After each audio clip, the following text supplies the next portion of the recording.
Bueno, pues vamos a empezar con la clase de hoy. Es la segunda parte del tema del monoteísmo. En la clase pasada estudiamos un poco los orígenes, la idea esencial del monoteísmo y pues básicamente qué es lo que hace diferente a Abraham y por qué el monoteísmo no es un monoteísmo aritmético, no solamente de contar que Dios es uno y ya, no se trata nada más de eso, se trata de mucho más. Entonces, hoy vamos a ver algo bastante más profundo. Como se los dije la vez pasada, hoy vamos a ver un poco acerca de los aspectos filosóficos del monoteísmo, del dualismo sobre todo, y vamos a entender por qué existen religiones que se dicen monoteístas, pero realmente, aunque en el aspecto filosófico puedan ser monoteístas, en la práctica actúan como religiones dualistas.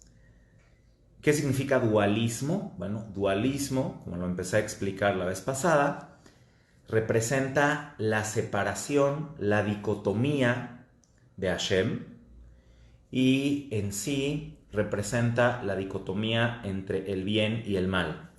El fundamento que establecimos la vez pasada es que el ser humano le cuesta trabajo esta idea de relacionarse directamente con Dios. Y para evitar esa relación directa con Dios y la enorme responsabilidad que eso implica, el ser humano puede cometer el tremendo error de quererse esconder, de quererse ocultar. Eso es lo que hizo Adán después de haber comido el fruto de la conciencia sensorial. Y en esa fórmula de esconderse es donde empezamos a crear la idea de las fuerzas menores a las cuales el ser humano se conecta o con las cuales el ser humano se conecta y a través de esas fuerzas eventualmente se llega al creador. Y bueno, dijimos claramente que el judaísmo no piensa así, no pensamos de esta manera, no vemos las cosas así. El fundamento más poderoso del judaísmo es de que cada ser humano, cada individuo, cada mujer, cada hombre, cada niño, cada adulto mayor, todos tenemos la capacidad de relacionarnos directamente con el Creador, pero hay que desarrollar esa capacidad, hay que potenciar esa capacidad. Y en ese camino tenemos que hacer pues un trabajo personal y un trabajo global al cual se le llama Tikkun HaNefesh, que es la fórmula de establecer nuestra funcionalidad individual, y Tikkun HaOlam, que es hacer que el mundo entero pueda llegar a esa funcionalidad. Esto es la idea más importante que le da al ser humano el nivel adecuado de responsabilidad y que nos hace saber que sí depende de nosotros. Pero obviamente, en la situación donde nos encontramos, y no, me lo preguntaron muchas personas, pues es muy difícil visualizar esto en la práctica. Hay muchas capas que nos impiden vivir con esta conciencia todo el tiempo, de cercanía absoluta con el Creador. Y en esas capas es donde viene lo que nosotros llamamos la dinámica del bien y del mal. ¿Ok? La clase pasada mencioné que al mal no hay que vencerlo, al mal hay que integrarlo. Pero para poder entender esto y no volverse locos en el intento, hay que entender la dinámica del bien y el mal.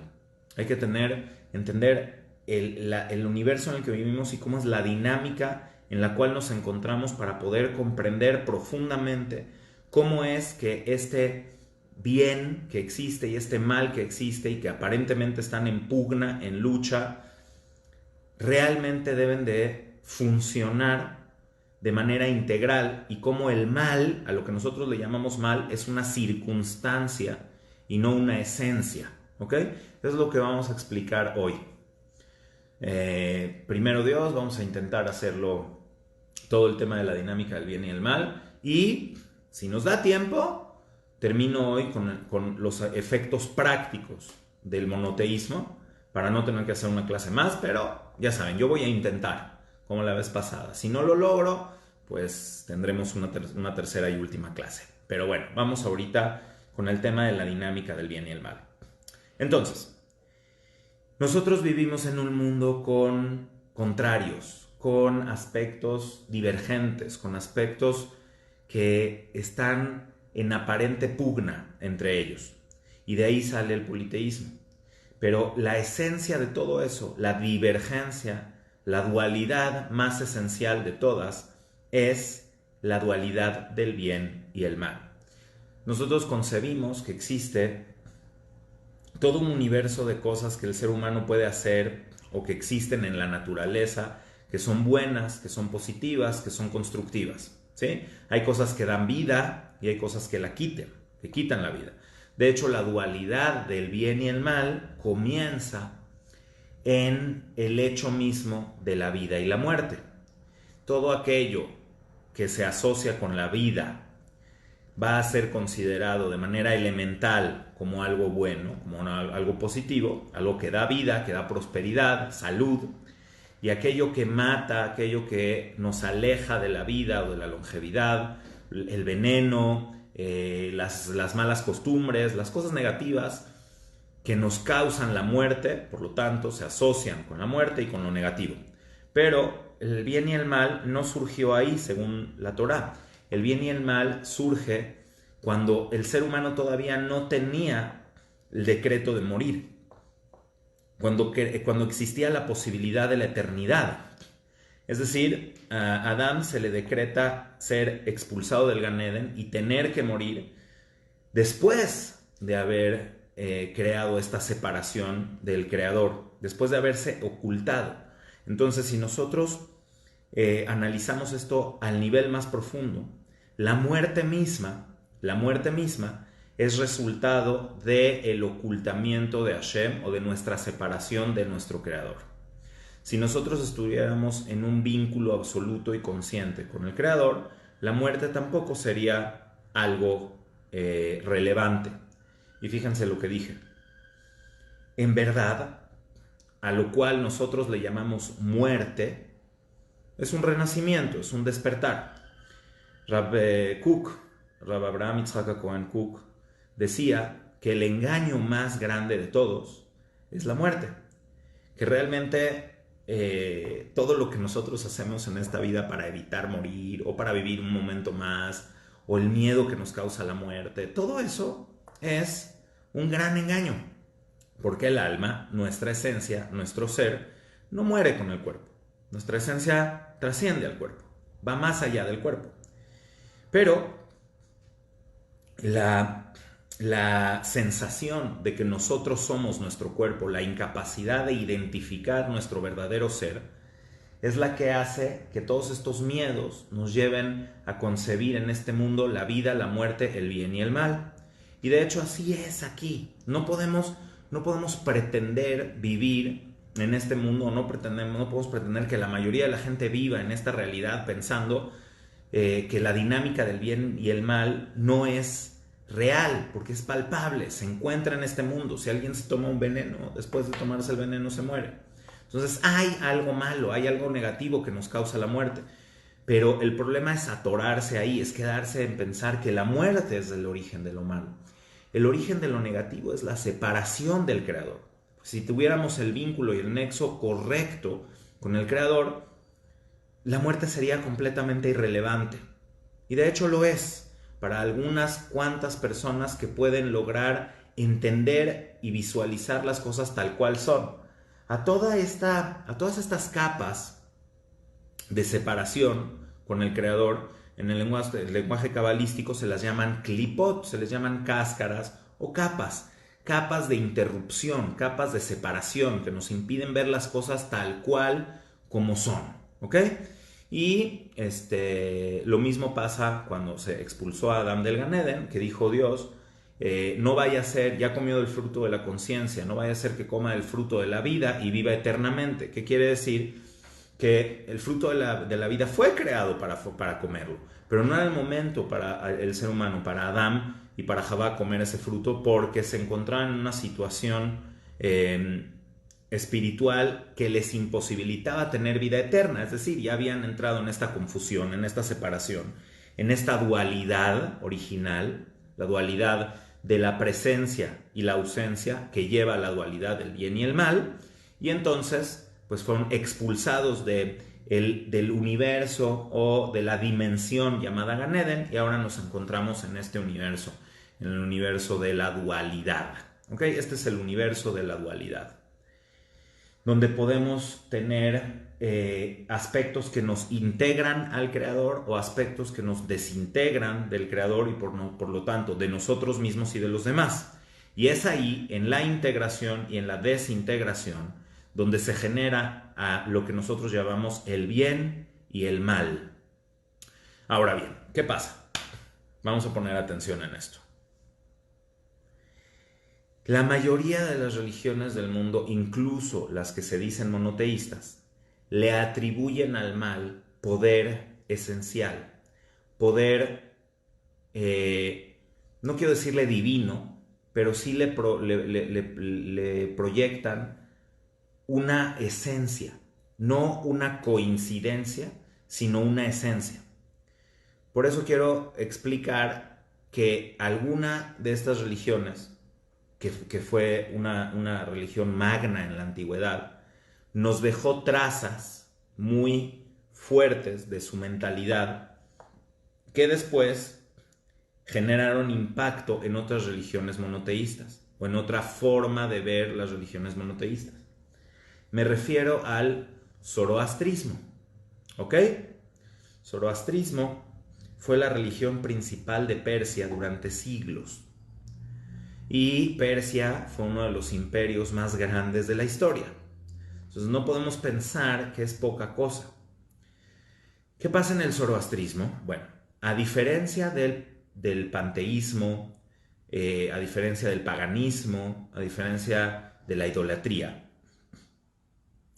Zoroastro, Zaratustra, creó una religión de sincretismos. ¿Qué quiere decir? La religión persa, babilonia, antigua, tenía millones de deidades. Millones de deidades.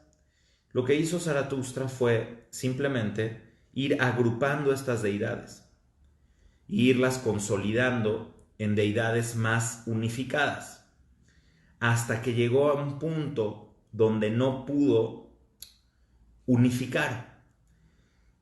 Y como lo entendían las antiguas religiones, también lo entendió el zoroastrismo, que había una deidad creadora, creadora de todo, se los dije la vez pasada, pero Zaratustra nunca pudo integrar al mal. Por lo tanto, en el zoroastrismo existe Ahura Mazda, por eso también se llama mazdeísmo, que es el Dios creador, el Dios supremo, el Dios creador, el Dios de la bondad, que al momento de crear el universo despertó de un lugar lejano, de un lugar insospechado, despertó a Ahriman. Ahriman es el dios o la deidad de la destrucción. Mientras no hubo creación, mientras no hubo bien, mientras no hubo algo bueno, el dios de la destrucción estaba dormido y estaba ausente, ¿ok? Esto filosóficamente es profundo, y por eso confunde justamente, porque entonces al crear el bien se despierta la esencia del mal y busca destruir aquello que fue creado, ¿ok? El punto más fino de todo esto es de que Zaratustra no quiso atribuirle el mal al creador del universo, a Ahura Mazda, a su deidad creadora, porque no pudo comprender o no quiso aceptar que el creador de lo bueno podía también ser el creador de lo malo. Porque entonces nos encontramos con el problema que genera la teodicea, ¿sí? ¿Por qué existe el bien y el mal? ¿Por qué a los buenos les va a veces mal? ¿Por qué a los malos les va a veces bien? ¿Por qué existe el sufrimiento y el dolor si todo proviene de un Dios bueno, creador, positivo? ¿Por qué? ¿No? Y esta pregunta le ha dado vueltas al intelecto de la humanidad durante siglos. La respuesta del zoroastrismo fue tajante, fue poderosa. El mal no viene de Dios. El mal no viene del Creador. El mal viene de la esencia del mal. Y por lo tanto, los humanos, los seres humanos, nos encontramos en una lucha, en una guerra entre el bien y el mal. Y cada vez que actuamos bien, fortalecemos la bondad del mundo y hacemos que el mundo pueda tener más bondad, pero cuando pecamos, cuando hacemos el mal, estamos alimentando a la deidad del mal y estamos manifestando cada vez más a esa deidad del mal en el mundo. Esa lucha entre el bien y el mal, esa lucha entre la luz y la oscuridad, que está desde del tiempo antiguo hasta Star Wars, es la esencia de lo que hace la diferencia entre el monoteísmo verdadero y entre el dualismo a todos los niveles de su existencia. Dualismo teológico, dualismo moral, dualismo ético, dualismo filosófico, emocional, todo lo que es dualismo surge de esta aparente lucha entre el bien y el mal. Y si no entendemos cómo realmente funciona el bien y el mal, no entendemos la dinámica del bien y el mal, nos vamos a equivocar en esto. Y al equivocarnos en esto, por más que digamos que somos monoteístas y que lo proclamemos a los cuatro vientos, vamos a tener actitudes dualistas, filosofía dualista, y muy probablemente vamos a llegar a crear religiones pseudo monoteístas que realmente le siguen atribuyendo el mal al demonio, al diablo, a Satanás, Lucifer o como le quieran llamar, ¿sí? Porque realmente Satán no es una esencia, no es alguien o no es una fuerza que tiene autonomía, así como no lo es la lluvia, así como no lo es el fuego, la oscuridad, es una fuerza integradora de todo lo demás. Pero desgraciadamente nuestra cultura nos ha llevado tanto a ver al mal como derivado de la esencia del mal, desde la época del zoroastrismo, que nos cuesta mucho trabajo verlo de otra manera. Hoy vamos a tratar de entenderlo de otra manera. De hecho, espero que se logre. Lo que vamos a ver hoy está basado en Rabbi Moshe Chaim Luzzatto, en el Da'at Tebunot. Es un gran libro que tuve oportunidad de trabajar en su traducción junto con mi querido amigo Rabbi Kaufman. Se los he recomendado en otras ocasiones. Por favor, si lo quieren leer, lo pueden conseguir. Se llama Da'at Tebunot, está en la editorial Jerusalén de México. Son 2 tomos. No es un libro para leer con cafecito, es un libro para estudiar, es un libro profundo. Y ahí, pues justamente, vemos toda la explicación de la dinámica del bien y el mal. Entonces, ¿cuál es el error? El error es pensar que el mal viene de la esencia del mal, porque no queremos atribuirle el mal al creador de todo lo bueno. Entonces, la explicación de esto, la explicación profunda es que el mal no es una esencia, sino es una circunstancia. ¿Ok? ¿El mal existe? Por supuesto que sí. ¿El mal es negativo y es malo? Por supuesto que sí. Depende la medida de su concentración. Depende la medida de la concentración del mal, es lo que se genera o lo que crea el verdadero mal. ¿Ok? En un inicio, Nahash es un agente externo al ser humano que tiene un propósito. Tiene el propósito del cuestionamiento. Nahash tiene el propósito de la inclinación. Llámenle Nahash, llámenle Satán, como quieran, ¿sí? Por eso la palabra Satán significa inclinar. Es lo que significa la palabra Satán. Pero es ajeno al ser humano. El mal o la inclinación hacia el mal o a la acumulación del mal no es intrínseco al ser humano. Nosotros no tenemos el mal dentro de nosotros hasta que lo metimos ahí. Y esto es una gran enseñanza, porque en nuestro nacimiento, a pesar de que somos hijos, nietos y bisnietos de Adán Arishon, ¿sí? Y que tenemos una medida de negatividad ya dentro de nosotros, el proceso de inducir mayor negatividad a nuestro ser también está en nuestras manos. Nosotros también tenemos nuestros frutos prohibidos o las cosas sensoriales que nos vamos ingiriendo, que vamos introduciendo a nuestro ser, que nos hacen ser cada vez más tendenciosos hacia lo negativo y cada vez estar más expulsados de nuestro propio Gan Eden, ¿ok? Entonces, hay que entender que esto que nos cuenta la Torá no fue una vez, sino que continúa existiendo. Pero es tan importante saber que la esencia de lo negativo no está en nosotros, está ajena a nosotros, estuvo por fuera. Nosotros, el ser humano, la introdujo en la humanidad. Pero en nuestra esencia no fuimos creados con esa negatividad. Fuimos creados con la imperfección característica de este universo. El universo creado por el creador es imperfecto. Y todo eso es la explicación de la dinámica creativa de la Sefirot. Para quien haya estudiado un poco de Kabbalah. Si no, no es el tema de hoy. Pero lo que nos referimos es de que el mundo fue creado de manera gradual. El universo fue creado de manera gradual, de tal manera que en esta gradualidad exista diversidad. ¿Ok? Lo que dijimos un poco la clase pasada, que generó el paganismo o la idolatría. La diversidad lo que indica realmente es de que hay una unidad que generó toda esta diversidad y que la mantiene en un equilibrio, que la mantiene en una funcionalidad, en un tikkun. Pero realmente el ser humano, la meta del ser humano es mantener ese equilibrio.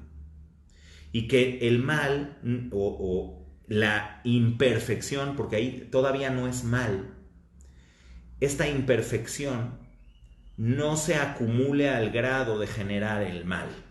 ¿Okay? Y en eso hemos fallado.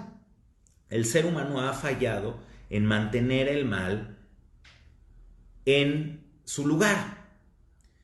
Siempre pongo ejemplos muy prácticos para esto, pero bueno, voy a repetirlo, aunque a lo mejor ya lo hemos escuchado.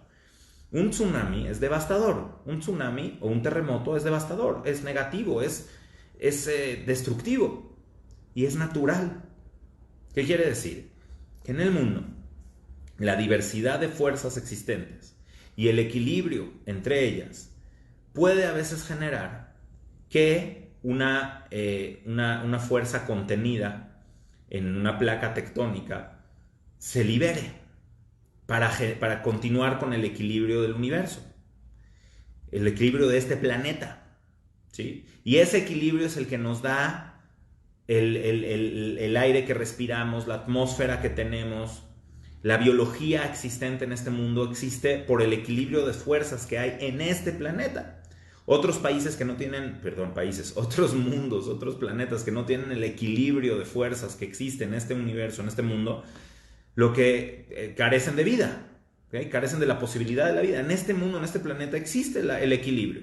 Y no me voy a meter con si hay aliens o otros mundos, no es mi tema.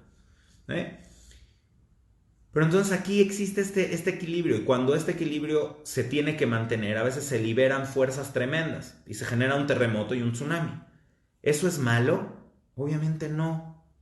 No. Pero ¿qué pasa? ¿Dónde está el ser humano? ¿Dónde se ubica? ¿Dónde se puso? A nosotros nos gusta vivir en la playa, nos gusta vivir cerca del mar, nos gusta vivir en el calorcito y construimos ahí hoteles y hacemos casas y tenemos gente viviendo junto al mar, en zonas altamente riesgosas, en zonas volcánicas. Asumimos el riesgo y decimos, a mí no me va a pasar.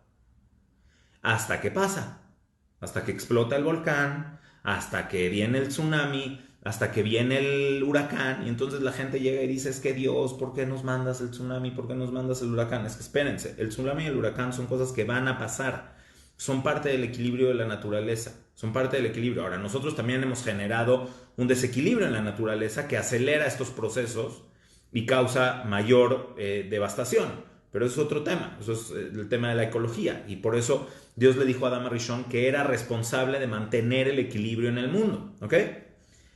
Pero entonces cuando se genera este desequilibrio, se genera o se acumula el mal. Se acumula el mal. Entonces, por supuesto que si hay un tsunami en una isla en el Pacífico donde no vive nadie, el tsunami no mata. El tsunami no quita vidas, no destruye. Sí, destruye las plantas que están ahí, pero el equilibrio se mantiene. Pero si hay un tsunami en un lugar vacacional donde hay cientos de miles de personas viviendo ahí, más todos los miles y quizás cientos de miles de personas o decenas de miles de personas que visitan esos lugares para recrearse, ahí se genera la acumulación de Kilkul, lo contrario a Tikkun, y por eso se puede generar mayor devastación y mayor maldad. El mal entonces son las pequeñas imperfecciones que se van acumulando hasta generar la bola de nieve imparable que es el mal. Y el mal solamente tiene una forma de terminar. Bueno, tiene dos formas de terminar, pero solamente tiene un fin. El mal se va a disipar. El mal se va a... La negatividad acumulada se tiene que volver a diseminar, a disipar, a distribuir. Hay acumulamiento y hay distribución, ¿ok? De tal forma que las imperfecciones vuelvan a quedar como imperfecciones y no como un mal acumulado. Entonces, el trabajo del ser humano es mantenerse en un tikkun, mantenerse en un equilibrio. Y en ese equilibrio poder mantener en la medida de lo posible el mal a raya. Y para eso tenemos que guardar o tenemos que cuidar toda una serie de reglas y de leyes que nos mantienen en equilibrio. Tomen, por ejemplo, las leyes del kashrut. La gente le cuesta trabajo entender esto porque nos han educado de manera técnica, solamente de manera técnica, de que el kashrut es algo técnico y a veces hasta que es un negocio, que tienes que comer de esta carne y de esta carne no, y que solamente puedes comer estos productos no, pero no tiene, en esencia, no tiene nada que ver con algo técnico, es algo mucho más importante. Lo que más nos impacta en nuestra vida antes de la propia sexualidad es la comida. Y cuando uno tiene la capacidad de regular lo que ingiere, cómo lo ingiere, cuándo lo ingiere, uno fomenta la capacidad de autorregulación, ¿sí? Y lo he dicho muchas veces. Puede ser que haya aspectos trascendentales, espirituales en el cerdo y en la vaca, y eso, como dice el Zohar, afecta al alma, ¿ok? Pero vámonos a un nivel más básico. El cerdo es un animal, la vaca es un animal. Uno hace oink, la otra hace mu. ¿Ok? Son animales. Y al final nos estamos comiendo su carne. Y eso en sí mismo es extraño. ¿Por qué podemos comer la carne de un animal? Pero eso es tema para otra clase. ¿Ok? Pero ¿qué es lo que pasa? Hay ciertas conductas en el cerdo que indican que tiene, dentro del equilibrio del universo, que tiene una cierta tendencia. El cerdo y otros animales tienen ciertas conductas que sean voraces, rapaces o lo que sea, que implican su lugar en el equilibrio del universo. ¿Ok? Entonces, cuando tú tienes al cerdo y su voracidad insaciable, los cerdos nunca paran de comer, los cerdos... Si una puerquita cuando tiene a sus bebés los tiene enfrente junto con su placenta, se los come. O sea, la conducta del cerdo tiene un desequilibrio que es inadecuado para el ser humano. Esto es una idea de muchas otras, ¿ok? Pero sobre todo es la capacidad de regularse, la capacidad de decir, no tengo que comer todo, no tengo que ingerir todo. Tengo que mantener un equilibrio en mi vida. Ese es el verdadero mensaje. Y eso es lo que realmente hay que entender, y eso se plasma en muchas otras cosas, muchas otras áreas de la vida. ¿Ok? Entonces el monoteísmo nos lleva a entender que hay una integridad, una integración en las fuerzas de la naturaleza que nosotros debemos de mantener en equilibrio. Por eso les digo que el monoteísmo tiene que tener atribuciones prácticas en la vida. Si no, queda nada más en pura filosofía que no nos lleva a nada, ¿sí?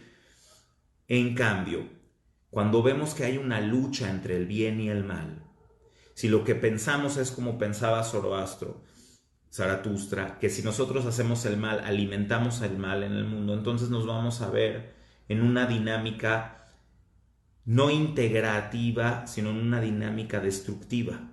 Y de aquí vienen las guerras santas, de aquí vienen las persecuciones, de aquí vienen los asesinatos en nombre de Dios, de aquí viene todo el mal que surge en el nombre de Dios. ¿Por qué?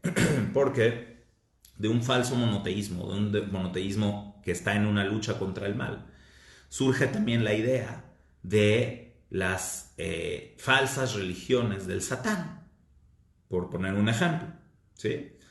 Entonces, si yo tengo la única y verdadera religión y todos los demás que no la aceptan, no han aceptado la verdad y por lo tanto fomentan el mal en el mundo, ¿qué es lo que tengo que hacer? Si la narrativa es una lucha contra el mal, pues entonces tengo que agarrar y fumigar a todas esas cucarachas.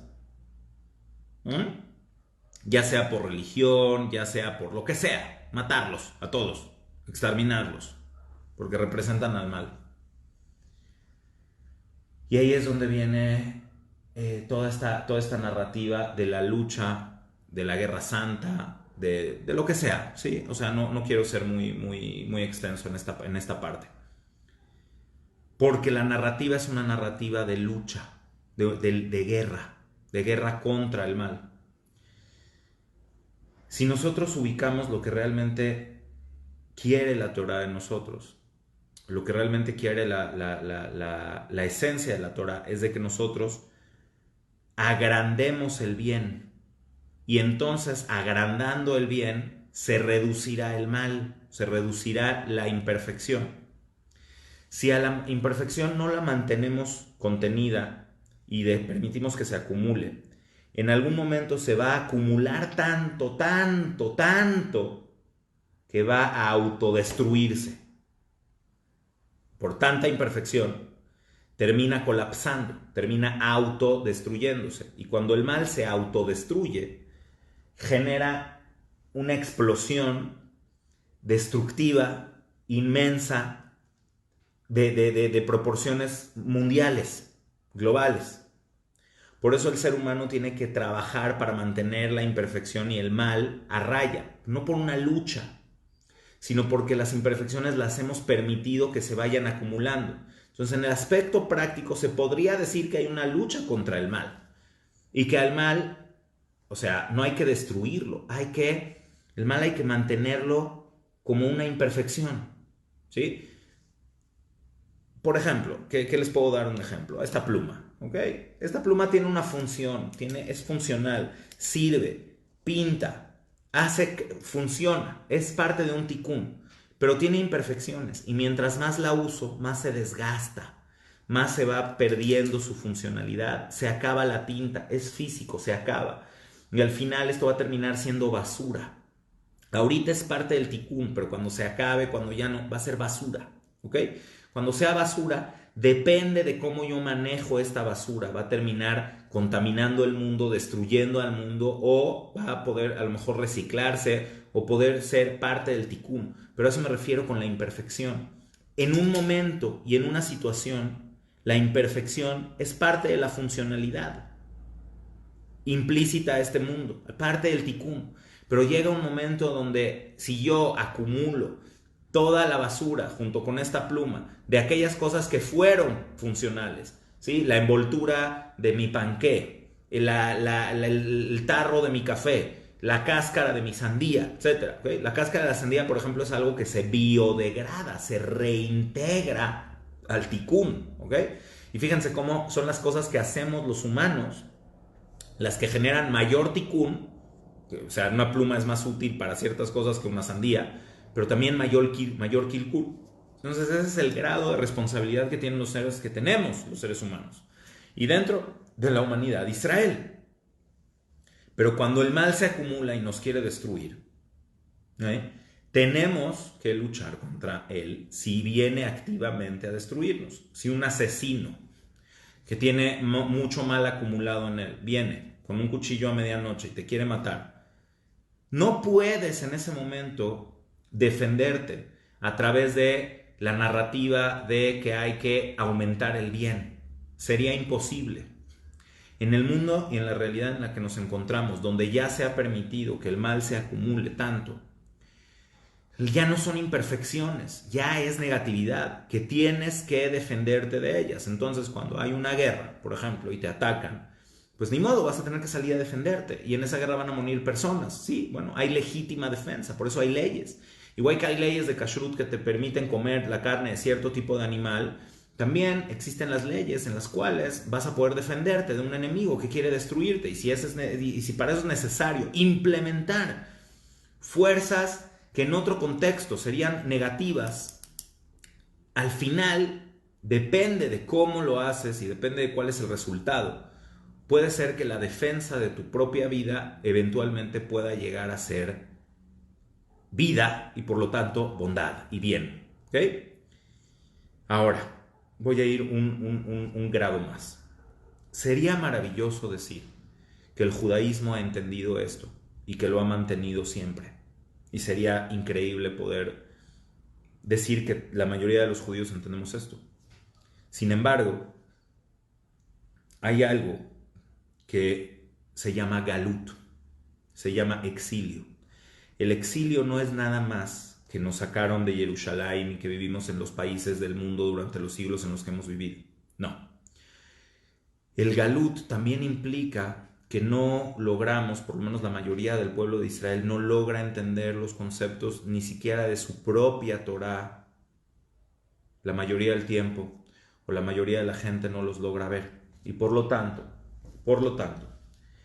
nos hemos visto permeados de ideología que quizás en su origen no es judía. ¿Okay? Desde el tiempo de los persas, en la época del gran rey Koresh, el rey Ciro, que fue el que permitió a los judíos de Yehudá regresar al reino de Yehudá y reconstruir el Bet HaMikdash, desde ese entonces y hasta la época talmúdica, hubo muchas cosas que se fueron filtrando desde el zoroastrismo hacia el judaísmo y viceversa también, ¿ok? Hay que entender que en ese momento estamos hablando de dos religiones muy importantes. También después vino la filosofía helenística, que absorbió muchas cosas del zoroastrismo, del judaísmo, de las antiguas creencias paganas de Grecia y generó muchas corrientes filosóficas. Y después también vinieron las otras religiones derivadas del judaísmo, ¿okay? El cristianismo, sus vertientes, el islam y sus vertientes. Y en toda esta vorágine de galut, de exilio, la narrativa de la lucha entre el bien y el mal, dado que no es completamente errónea, dado que hay una parte de nuestra vida, de nuestro desarrollo, que implica esa lucha, se ha mantenido así en muchos estratos de la sociedad, en muchos estratos de la gente. Porque no todo el mundo está listo y no todo el mundo está preparado para entender las cosas al máximo nivel. Ni en todos momentos hemos estado con la oportunidad de transmitir la Torá a su máximo nivel. Les he dicho en otras ocasiones que el judaísmo ha estado en estado, o sea, ha permanecido en estado de subsistencia, de supervivencia durante siglos. Y en el estado de subsistencia o de supervivencia estamos al mínimo de nuestras capacidades. Y es poca la gente que logra entender esto. Al decir que hay que integrar al mal, no significa que todo tiene que ser una narrativa shalala. Hay una dinámica del bien y el mal, existe ya. una dinámica de lo positivo y lo negativo. Y hay muchas veces que tenemos que esforzarnos y trabajar e incluso luchar contra esa negatividad, aunque lo que debería de ser sería, lo correcto sería aumentar el bien, aumentar lo positivo y así mantener las imperfecciones a raya. Pero en la realidad en la que nos encontramos muchas veces vamos a tener que luchar contra esa negatividad, porque ya nos encontramos en un mundo donde hay negatividad acumulada. Pero ojo, eso es una circunstancia, no es la esencia. Si logramos entender entonces que el mal no es esencial, no hay un demonio que quiere destruir el universo. Somos nosotros, los seres humanos, los que propiciamos que el mal se acumule y entonces esa posibilidad del bien implícita en el mal, implícita en la imperfección, comienza a acumularse y a destruir. Y si permitimos que se acumule demasiado, en ocasiones lo hemos permitido, estalla porque se autodestruye. El fin del mal es anularse. Entonces, o lo mantenemos anulado con nuestro trabajo, manteniéndolo a raya, o se acumula tanto al grado que se autodestruye. Si esta fuera la narrativa, ¿cómo entenderíamos nuestra parte positiva y nuestra parte negativa? Esta es la dualidad moral de las religiones, y muchas veces incluido el propio judaísmo, que terminan siendo narrativas dañinas, narrativas de culpa, narrativas destructivas. Cuando nosotros vemos el mal acumulado en nosotros mismos, nuestros defectos, nuestras imperfecciones, las vemos como el mal esencial que hay en nuestro ser, contra el cual tenemos que luchar y al cual hay que destruir, nos vamos a terminar odiando a nosotros mismos. Vamos a terminar odiando, rechazando nuestra parte mala, con culpas, con negatividad hacia nosotros mismos. Y esta narrativa del dualismo moral es la que hace que las religiones, y en este caso muchas veces incluido el propio judaísmo, no logre sacar lo mejor de los seres humanos y a veces logra solamente lo peor de los seres humanos, porque es una religiosidad superficial que no llega al núcleo de las ideas, a la esencia de las ideas. De ahí, por ejemplo, puedes tener una persona que cuida Kashrut, que cuida Shabbat, que cuida Nidá, hombres y mujeres que tratan de ser buenos, pero como tienen una parte de sí mismos que odian, que luchan en contra de ella para destruir, y ven el mal en ellos mismos, entonces ven el mal en los demás, y como siempre va a ser más fácil proyectar el mal hacia los demás, entonces terminan echando toda esa negatividad sobre otras personas. El dualismo moral entre el bien y el mal, que nos hace pensar que actuando de manera superficial vamos a alimentar al bien para luchar contra el mal, y así somos tzadikim y tzadkaniot, nos mantiene en una religiosidad superficial que al final nos hace sentir mal y nos hace odiarnos a nosotros mismos. En cambio, si entendiéramos la unicidad de Hashem, el verdadero monoteísmo, que no hay un mal esencial en el mundo, sino que este mundo fue creado para que los seres humanos podamos hacer una cosa que se llama tikkun, para trascender, para que nuestra alma se unifique al Creador eternamente. Entonces nos encontramos en un plano de la realidad donde hay tikkun y kilkul, no hay bien y mal, escuchen la diferencia, no hay bien y mal, hay tikkun y kilkul. Por eso la propia Torá dice, la Torá dice que cuando fue creado, habla del bien y el mal, pero no de esa forma. Es Jonathan Menuziel, es la traducción de la Torá al arameo, que les he hablado de ellas en otras ocasiones. Nos habla de la creación del propio Yetzer Hará, del instinto de lo negativo. Nos habla de esto como Tov Meod, como algo muy, muy bueno. ¿Por qué? Porque es la posibilidad de generar el tikkun. Es la diversidad de todo lo que hay en este mundo que nos permite a los seres humanos funcionar de manera integrativa, equilibrada, mantener el equilibrio en el mundo. hacer las cosas positivas para aumentar el tikkun del mundo, ¿sí? Por eso es Tov Meod, porque si no existiera la posibilidad de hacer lo contrario, nosotros tampoco podríamos hacer ningún tikkun, y para eso nos mandaron acá. Ahora, ¿por qué se necesita generar un tikkun? También lo contesta Ramchal. Porque el Creador quiere que cada uno de nosotros sea dueño de su propia bondad y no hayamos obtenido esa trascendencia, esa eternidad a través de un regalo que genera vergüenza. Eso es un tema para otra clase, ¿ok? Pero esta plataforma es muy buena, Tov Meod. Somos nosotros los seres humanos los que hemos permitido que se acumule el mal y entonces la hemos hecho negativa. ¿Qué pasa? Entonces podemos ver aquella negatividad o los defectos como justamente las fuerzas de equilibrio que nos pueden traer la integración de nuestro propio ser. Lejos de tener culpas, lejos de sentirnos mal, lo que podríamos entender, y esto es lo que es Teshuvah, es volver a la esencia de nuestras fuerzas internas y encontrar en ellas equilibrio a través del trabajo. Por supuesto que no va a haber equilibrio en un mundo hippie donde nada más estemos así flotando en el aire con la naturaleza, en el equilibrio del mundo. No, porque el mundo ya está desequilibrado y cuando no trabajamos, cuando no nos trabajamos, por eso cuando fue expulsado Adán, le dijeron: te estamos expulsando y ahora vas a trabajar con el sudor de la frente la tierra, ¿sí? Y vas a comer pan con el sudor de tu frente. Antes también teníamos que trabajar. En el Gan Eden también se puso a Adam Rishon para trabajar la tierra, Leobda, para trabajar el Gan, y Ulshomra, y cuidarlo, en aspectos activos y en aspectos pasivos. Pero ahora vivimos en un mundo donde ya hay cúmulos de negatividad, donde tenemos que trabajar hasta sudar. No podemos fluctuar en el mundo y pretender que simplemente por pensar que somos parte del universo y parte de la naturaleza y parte del equilibrio, a donde sea que nos lleve ese equilibrio nos va a llevar al bien. ¿Por qué no? Porque el universo ya está desequilibrado, entonces tenemos que trabajar.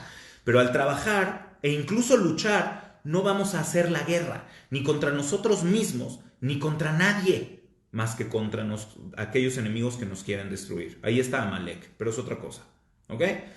No es la lucha contra el mal, es la defensa contra el mal tan acumulado que nos quiere destruir y nos quiere aniquilar. Eso es lo que representa Amalek, pero tampoco es el tema de hoy, ¿sale? El monoteísmo al nivel filosófico y al nivel teológico no puede ser concebido como la pugna y la lucha entre el bien y el mal. Si nosotros creemos que estamos en una pugna entre el bien y el mal, en esencia, que hay una fuerza esencial del bien y una fuerza esencial del mal y de la destrucción, llámenle Dios y el demonio, llámenle a Ahura Mazda y a Harimán, llámenle como quieran, como lo quieran ver. Seguimos en una lucha dualista. Y mientras esa lucha dualista exista, no conocemos el verdadero monoteísmo. No lo conocemos. No importa cuántos pretextos pongamos. El mal es la imperfección. Es creado con un propósito. No es una esencia destructora que quiere negar el bien. El mal es un efecto, no una causa. Y nosotros somos la causa que puede mantener ese efecto integrado o desintegrado. Si logramos integrar los aspectos imperfectos de nuestro ser y ser personas positivas, ser personas que hagan tikkun, no kilkul, ser personas funcionales, podremos algún día entender cómo incluso esas cosas aparentemente negativas de nuestro ser nos han ayudado a integrarnos, nos han ayudado a ser mejores, porque realmente no son malas. Son malas en el contexto desbordado, pero esas imperfecciones en su contexto correcto pueden ser muy positivas. Y si llegamos a entender esto a escala global, llegaríamos al tikkun del mundo y a la Geulah. Esa fue la clase de hoy. La próxima, si Dios quiere, vamos a ver cómo llevar todos estos aspectos filosóficos a la vida práctica. ¿Cómo se lleva todo esto a nuestra realidad práctica? ¿Ok? Y cuando lo entendamos, pues vamos a no nada más ser filosóficamente monoteístas, sino también vamos a ser personas que funcionen en el mundo de manera monoteísta. Voy a leer comentarios, a ver qué tenemos por acá, 5 o 7 minutitos. Saludos a todos los que nos están viendo. Masa, Leonardo, Debbie, Etel, Salvador, Gabriel, Miriam, Rebeca, Raquel, siempre presente, Alberto, Sara, Abraham, Salvador, Alberto, Maya, gracias a ti. Daniel, Julieta, gracias. Ana, Moisés, Daniel, gracias. Ayer me encantó platicar juntos. Ok, sí, el tema de luz y obscuridad, pero si le atribuyes a la oscuridad una esencia, la oscuridad también es una circunstancia, no una esencia. Rafael dice, entonces pasamos a ver, voy a leer lo de Daniel para que se entienda. Podríamos decir que el mal es la falta de luz, lo que hay que intentar es hacer que la luz ocupe ese espacio. Ok, la luz y la oscuridad están dentro de la dinámica de lo complementario y el equilibrio en este mundo. La luz y la oscuridad, si te refieres a algo más elevado, entonces son también circunstanciales. Ahora, una luz que no tiene oscuridad, que es una luz absoluta, una luz que no está filtrada, también quema, ciega. Entonces todo tiene que estar en equilibrio. En un dualismo simple, moral, en un dualismo moral, hablas de luz y de oscuridad y de bien y del mal y de aspectos absolutistas. A nivel infantil, a nivel esencial, ahora sí que para la gente que está empezando a entender que hay que hacer un tikkun, está bien. Igual que a tus hijos chiquitos les explicas que el fuego quema y así, pero al final si no aprendemos a manejar el fuego, no podemos cocinar, no podemos hornear. Entonces tenemos que mantener el fuego a su nivel, no como el mal esencial. Si solamente enseñamos que el fuego y la electricidad son malos y queman y matan, pues estamos hablando de esa dualidad esencial. Rafael dice, entonces pasamos de un proceso de reconocimiento dualista, pero el hecho de reconocer esta dualidad se le da de manera involuntaria poder al mal. ¿Correcto? Muy bien. Como concepto o como idea, el hecho de saber que el mal viene de una misma raíz nos hace pensar Gam Zu Letová, ¿ok? Y entonces, si se extermina el mal, pero esto solo logra ver con lentes de una percepción trascendental espiritual, pero es muy difícil porque estamos en un mundo sensorial.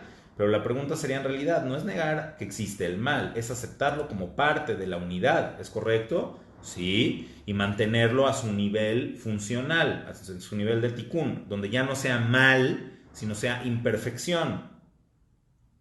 Y así se le vence desde el pensamiento y en las acciones, es el plano de la realidad a través de las mitzvot. Ok, muy bonito todo lo que me dices, hay que estructurarlo mal, pero el tema de las mitzvot, lo último que mencionas, las mitzvot son el mecanismo de integración del ser humano, es decir, todo lo que hacemos y lo que no hacemos es para mantener el equilibrio interno y para hacernos conscientes de estas fuerzas de equilibrio y que no nos venzan que no nos venza el nefesh, que no nos venza el ímpetu de voluntad o el ímpetu voluntarioso de un deseo en un momento o en otro. Porque evidentemente la incapacidad de mantener el equilibrio, ahí véase clase Nefesh, Ruach y Neshama, las tres clases que dimos, surge de este propio desequilibrio en el ser humano. Muchas gracias, Jacoen. Querido rabino, si alguien trata de molestarte o dañarte un daño, ¿podrías responder para defenderte? No solamente puedes, debes. No se pone la otra mejilla. Te defiendes.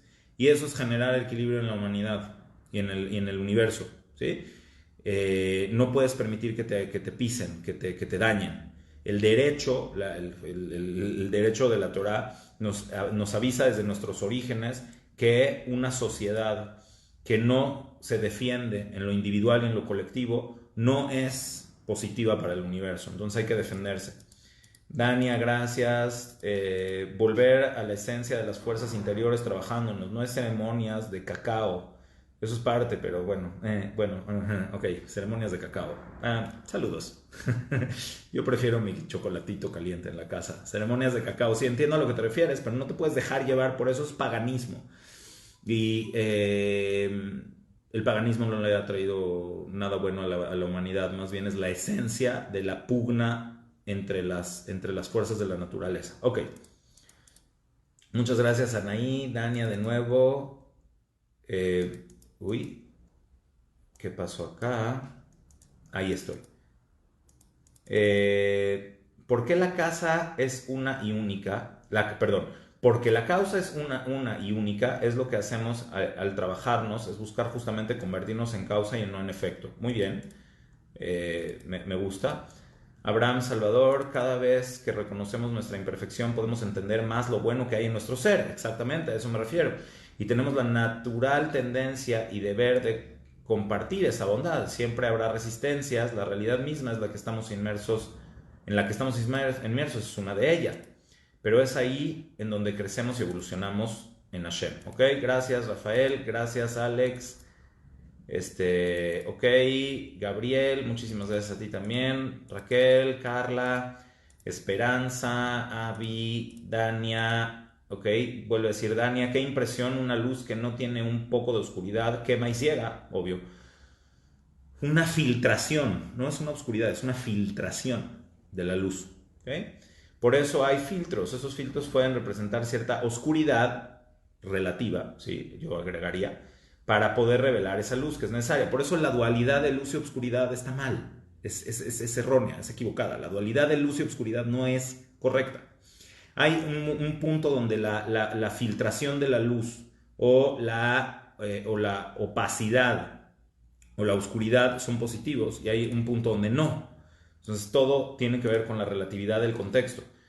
Emilia, entonces en algún sentido con nuestros actos y tenemos el mal aumentando el bien, pero de otra forma también alimentamos el mal. A ver, déjame explicarte.